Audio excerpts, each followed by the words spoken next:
WhiskyJason here, whiskey from the viewpoint of an American in Germany, and I love tasting rare and exotic whiskeys.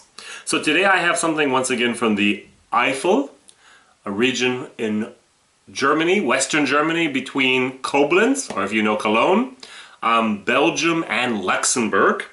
A very, very hilly area of Germany, and they actually have something called the Cask 99. This is their cask strength edition. Well, in America we would say this is their barrel proof edition.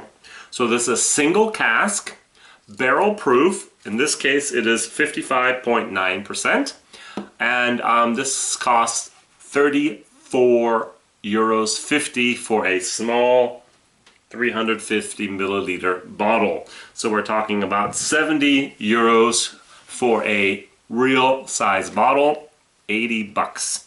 A lot of money. So, no age statement? Boo! Actually, if you take a look online, you can take a look at Whiskybase and whatever else, and you'll actually see that there's more than one Cask 99.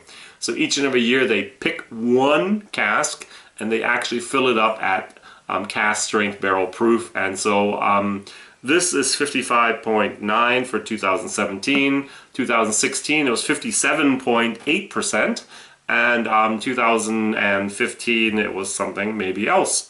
And so the Cask 99 is a series of different barrel proof editions, just like Elijah Craig. I have a 70.1% back here. I've had a 67 point whatever, and so on. There's different batches, even though they're all barrel proof.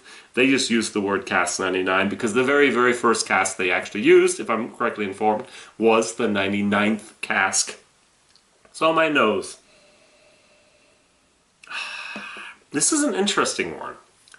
I have a lot of dark chocolate once again, which is typical here for the Eifel Distillate. And I actually have a lot of earthy notes, as in soil. Actually try to think of your grandmother's compost pile, and you're going to put some coffee grinds, some eggshells, as well as maybe some orange peels on there. Leave them there for maybe 1 or 2 days, come back and give it a whiff. That's what I'm kind of getting right here. I get a lot of those coffee grinds, and I hate coffee. That's my problem. I don't drink coffee. I don't like it. It's too bitter, and it's a lot of bitter aromas here. A lot of stuff going on. It's a very complex whiskey. I'm sure there are many people out there that are going to try this and going to go, "Wow, this is actually very, very good." Come on, Jason. It's 55.9%. It's a barrel proof German whiskey with a lot of complexity. And I must really admit that the complexity goes in a direction that I'm not really that fond of. So I'm going to nip it, and then I'm going to actually put a lot of water in this.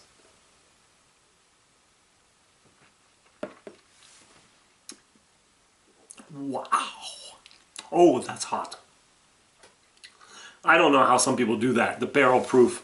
This is really not up my alley.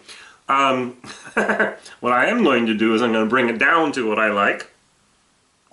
I'm going to bring it down to about 44%, I guess. This is very scientific, as you saw. I took my nice little here. I dosed it. I actually added 1.5 milliliters to about 2 milliliters of the 55%. Okay, first of all, it smells a little bit better. It still has that earthiness, it still has that coffee grinds, it still has a little bit of those eggshells, it still has a little bit of the orange peels all together. And it's got a lot of this grain in there. It's 100% single malt German whiskey. Yay! America's just finally learning how to do this, and then Germany, we've been doing it now for 35 years actually. There's a distillery called the Blaue Maus, or the Blue Mouse, and they are celebrating in 2018, or they will celebrate, their 35th anniversary of a single malt German whiskey. Well done.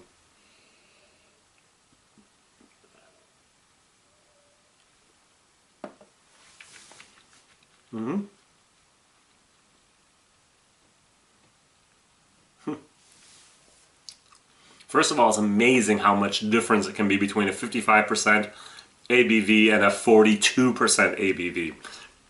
I actually hit the sweet spot. This is really, really exactly what I wanted. It's a complex, dark malt. It's got that dark chocolate. It's got still a little bit of coffee grinds in there. It still has that earthy soil aroma and also taste. Still got a little bit of that orange grind in there from the peel. It's a long-lasting taste in your mouth. Very complex, very, very interesting, but yet not up my alley. I'm going to give it a C-, and I'm sure if someone else tasted this, they're going to probably give it maybe a B+. And this is the interesting thing about reviews online. Find the person that has a similar taste as you do. Watch 2 or 3 of their reviews, taste 2 or 3 of their products, maybe even with them together, and you're going to go, yeah, yeah, yeah. Or you're going to actually have the exact same product, and you're going to go, no, no, no. I have a few people that I do that with. It's just like, what are you tasting? It's not what I have in my glass, and it's just a different profile. And find the people that you like. It's just like music. If you listen to music and you're going to have the music and it's going to be, oh, this is great, this is fantastic, and you're going to go, it's garbage to my ears, and they're going to just rip into this piece of music and say it's terrible, and you're going to go, I really like it. And it's just one of those things about taste. And so when we do a review, as in the Cask 99 of the Eifel Distillate, it's about WhiskyJason's taste. And I don't really prefer it. But I'm sure, and I'm very positive, I've had friends actually try this and go, wow, this is German? No, this is really, really good. If you take a Dalvini 15, for example, you're going to get single malt, and you're going to get a very fruity, light type of citrus. It's very, very rounded, and it's very, very complex and a whole different spectrum. It's up in the yellows and the oranges. And this is more, if I want to go with my color spectrum, down into the greens and the blues. And it's still actually nice, but it's just different. All right, WhiskyJason here, whiskey from the viewpoint of an American in Germany. The Cask 99 barrel proof or cask strength. I have the 55.9. Last year it was the 57.8. Next year I don't know what it is. 34.5 or 34 euros 50. An interesting thing. I'm still going to give it my 3-. Value for money for cask strength. I'm going to actually go for a D+. C- in my mouth and a D+ for my taste for the value for money. Well, that's the way it is. All right, thank you very much for watching this weird and crazy American tasting rare and exotic whiskeys here in Europe.